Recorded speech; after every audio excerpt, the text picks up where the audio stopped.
વિદ્યાર્થી મિત્રો, તમારું હાર્દિક સ્વાગત છે પેશન એજ્યુકેશનમાં। આજે આપણે ધોરણ 8 વિષય ઇંગ્લિશ ભાગ 2 ગ્રામર એન્ડ કમ્પોઝિશનમાં આપણે છઠ્ઠું ચેપ્ટર ડિગ્રી ઓફ કોમ્પ્રિહેન્શન એટલે કે તુલનાઓની કક્ષાનું સ્વાધ્યાયનું સોલ્યુશન મેળવીશું। જો એ પહેલાં તમે મારી ચેનલમાં નવા હોય તો મારી ચેનલને જરૂરથી લાઇક, સબસ્ક્રાઈબ અને કોમેન્ટ કરી આપજો, જેથી આગળના વિડીયો સરળતાથી મળતા રહે। અહીંયા 3 પ્રકારની ડિગ્રી હોય છે: પોઝિટિવ ડિગ્રી, કમ્પેરેટિવ ડિગ્રી અને સુપરલેટિવ ડિગ્રી। પોઝિટિવ ડિગ્રી એટલે સમાનતા દર્શાવે છે, જ્યારે કમ્પેરેટિવ ડિગ્રી એટલે એક કરતાં બીજું વધારે હોય છે, અને સુપરલેટિવ ડિગ્રી એટલે બધાયમાંથી શ્રેષ્ઠ હોય છે। તો અહીંયા પોઝિટિવ ડિગ્રીની વાત કરીએ, જે બંને સરખા હોય છે, જેમ કે Ibrahim is as clever as Ahmed, એટલે કે બંનેને હોશિયાર કીધા છે, બંનેને સમાન કીધા છે। જ્યારે બંનેને સમાન કેવા હોય ત્યારે પોઝિટિવ ડિગ્રીનો ઉપયોગ કરવામાં આવે છે।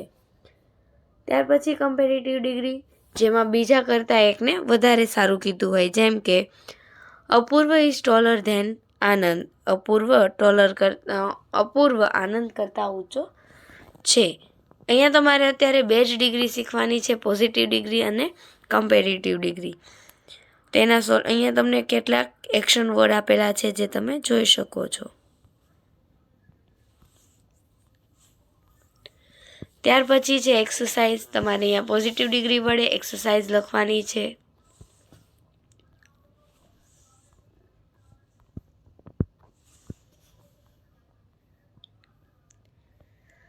ત્યાર પછી use the given word make sentence in comprehension degree, એટલે કે હવે કોમ્પ્રિહેન્શન ડિગ્રી દ્વારા કમ્પેરેટિવ ડિગ્રી દ્વારા તમારે અહીંયા સવાલના જવાબ આપવાના છે।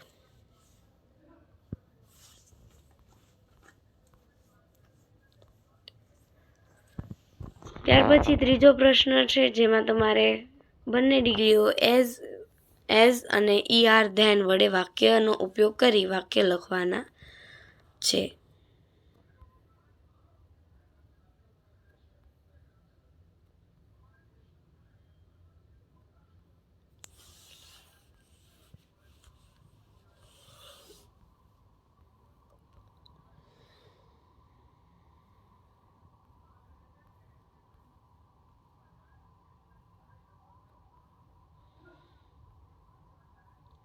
Thank you for watching. જો તમને મારો વિડીયો પસંદ આવ્યો તો મારી ચેનલને જરૂરથી લાઇક, સબસ્ક્રાઈબ અને કોમેન્ટ કરી આપજો, જેથી આગળના વિડીયો સરળતાથી મળતા રહે।